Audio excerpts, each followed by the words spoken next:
Today we're going to slay one of the biggest sacred cows in modern sports recovery. What if I told you that one of the most popular recovery methods in sport doesn't actually help you recover? I'm talking about using ice baths, cold water immersion and cryotherapy after exercise to help you recover faster, build more muscle or improve your training. Millions of athletes willingly plunge into freezing water, believing it's reducing inflammation, speeding recovery and making them stronger. But what if the science now says the exact opposite?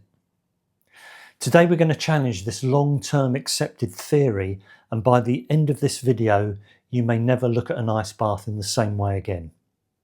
Hello, my name is David Van Dyke and I've been a qualified sports scientist for over 40 years.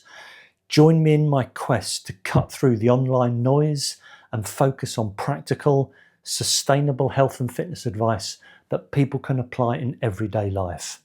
And just briefly, please do click the like button and subscribe to this channel. Just 2 clicks makes such a difference and allows me to bring you more videos that will challenge the junk science, poor advice, misleading trends and quick fixes. Thank you. Now, before anyone reaches for the comment section, just one last thing. Let me be clear, this video isn't about using ice immediately after an acute injury like a sprained ankle or a pulled muscle. That's a separate discussion with different goals. The first matter to highlight is that cold water immersion or whole body cryotherapy hurts. Many sports people hold on to the active placebo effect, whereby the belief holds that if a treatment hurts, it must be working. In the 1980s, if you recall, Jane Fonda used the slogan, "No pain, no gain," again emphasising the mantra that to do anything good for your body, it had to involve some form of discomfort. And what can be more uncomfortable than plunging your whole body into freezing water?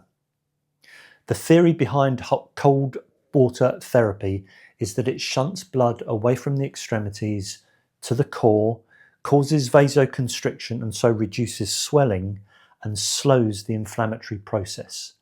And it was this minimising of inflammation that became, and still is, the reason why it's so popular. And it worked. Several studies have shown that whole body cold therapy lowers the activity of pro-inflammatory cytokines. And as athletes and sports people, we want to minimise inflammation because that creates a better environment for recovery. But several studies have questioned this. In 2006, in the European Journal of Applied Physiology, Japanese scientists compared the training effects of a hand grip exercise and indoor bicycle exercise with or without a cold bath afterwards. However, in the case of all participants, only one leg or one arm was immersed in cold water, and over the 4 to 6 week training period, the limbs that had the cold water therapy made fewer improvements than the non-cooled limbs. In 2013, in the Journal of Strength and Conditioning Research, Chinese scientists examined a tricep extension utilising the eccentric movement, which creates a little bit more damage to the muscle. And after completing this exercise, the participants had a cold pack applied to the tricep for 15 minutes. Another group did the same exercise and did not have a cold pack applied, and in all cases muscle fatigue was greater in the subjects who had the cold pack. Recovery was also slower for the cold pack group. And in 2015, in the Journal of Physiology, Roberts and others found that post-exercise cold water immersion blunted the anabolic activity of muscles, thereby showing that cold water after resistance exercise actually hinders recovery and growth. Several other studies have shown the same thing. Cold water applied to the whole body slows inflammation, and this interruption in the process slows recovery, or in the case of the Roberts study, actively hinders it. Let me be clear, cold water immersion reduces anabolic signalling, which can dampen muscle protein synthesis and over time reduce training adaptations. And the best explanation I can think of this is on the whiteboard, so please join me with that, and I'm going to explain it in much more finer detail, and you'll understand exactly why cold water immersion is one of the worst things you can do for active recovery. On the whiteboard, I'm going to show you now the choreography between exercise and adaptation and everything in between that basically is our inflammatory response to that exercise. So first of all, we have a muscle contraction. Whether it's running, swimming, cycling, or lifting weights, muscles contract to get us moving. As a result of that, we get a release of myokines, which are anti-inflammatory cytokines, and we get a release of distress signals because the muscle contraction also comes with minute molecular damage, as it were, to the sarcomeres, and only in sort of certain parts, but you do get a release of that. So we get white blood cells arriving at the muscle sites, and we get therefore a controlled inflammatory response. So far, so easy. But here's where it gets interesting, because the myokines and the white blood cells and the cytokines and the growth factors now start to signal each other, and they work together in maintaining, repairing and growing the tissue where it needs to be grown. In other words, adaptation occurs because all these chemicals, anti and pro-inflammatory chemicals, are working together in symbiosis effectively. When the myokines and the inflammatory signals work together, we get a coordination of repair and adaptation in exactly the way the body needs it. And what that means is we get the following. We get satellite cells activated, and satellite cells are the building blocks, if you like, of recovery and maintenance.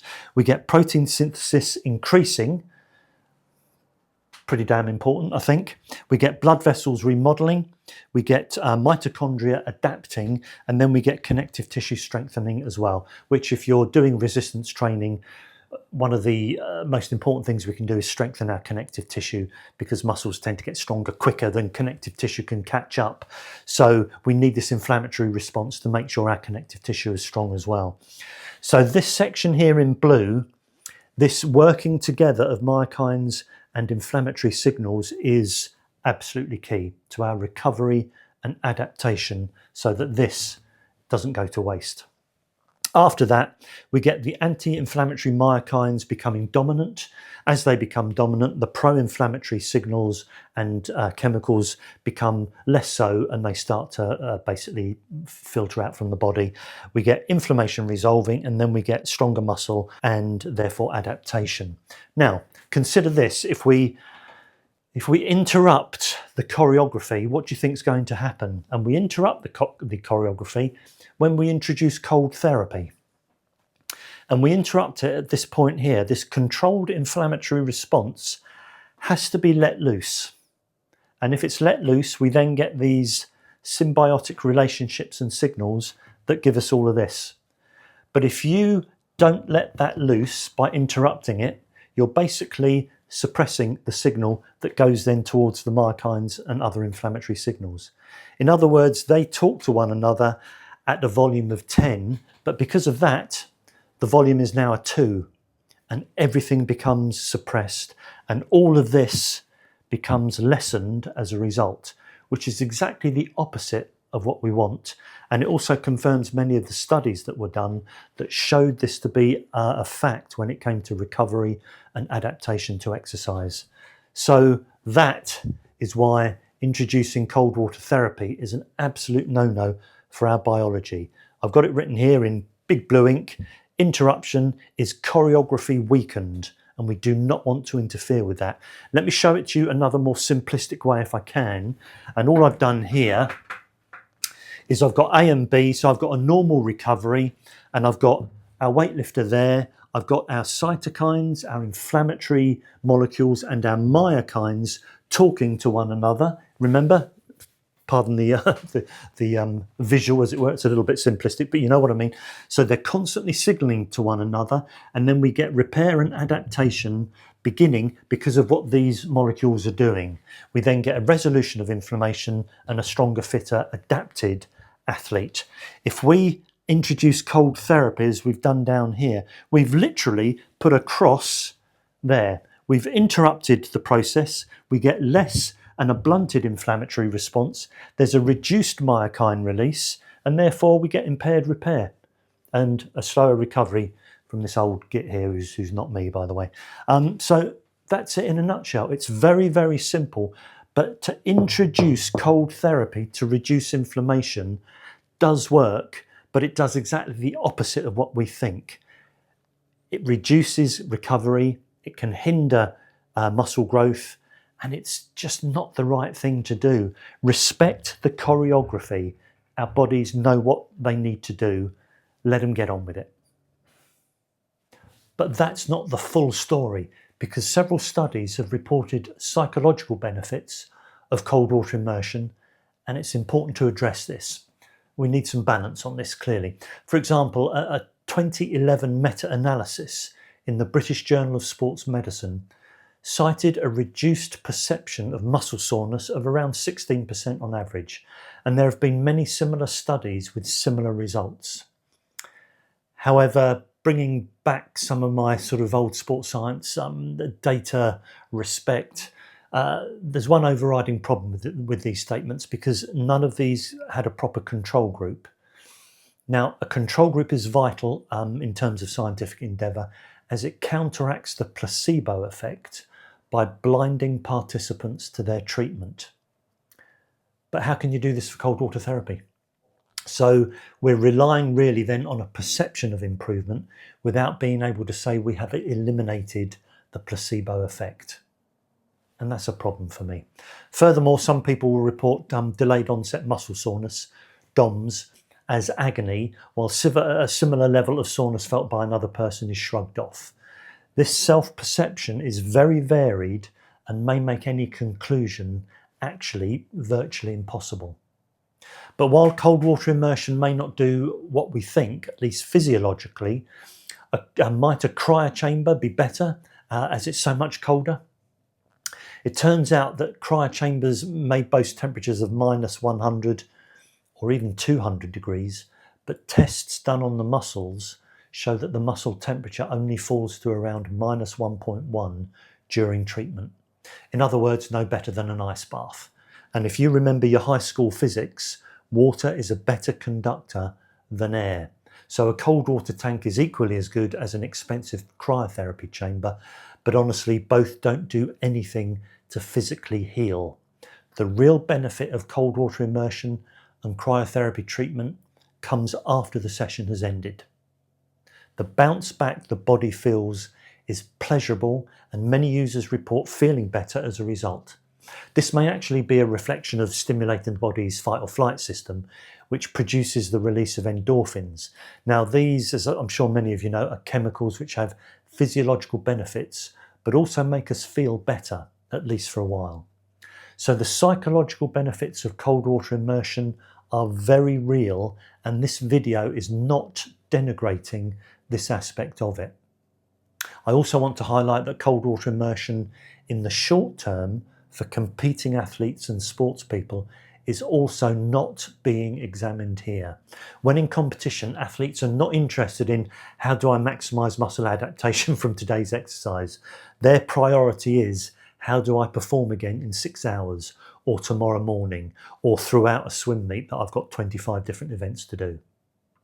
They're using cold water to reduce swelling, perceived fatigue and pain so that they're ready to go again.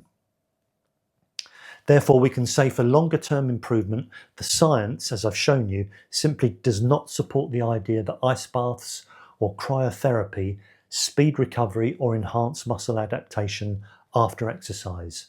Yes, they may reduce pain and make you feel better for a short time, but feeling better isn't the same as healing better. Yet around the world, people are spending hundreds, sometimes thousands of pounds on cold water tanks, cryotherapy sessions, and expensive recovery gadgets, all based on the belief that colder means faster healing.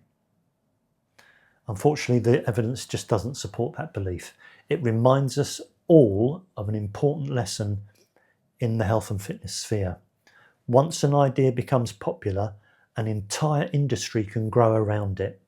And when that happens, changing people's minds becomes much harder, even when the science changes. And perhaps that's the biggest lesson of all.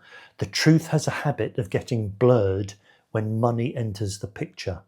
And that's an expression I'm going to be using an awful lot throughout my videos. And that's why we should never follow trends, celebrities, or clever marketing. We should follow the evidence, and I mean good evidence, because in the end, your body doesn't care what's fashionable, it only responds to biology.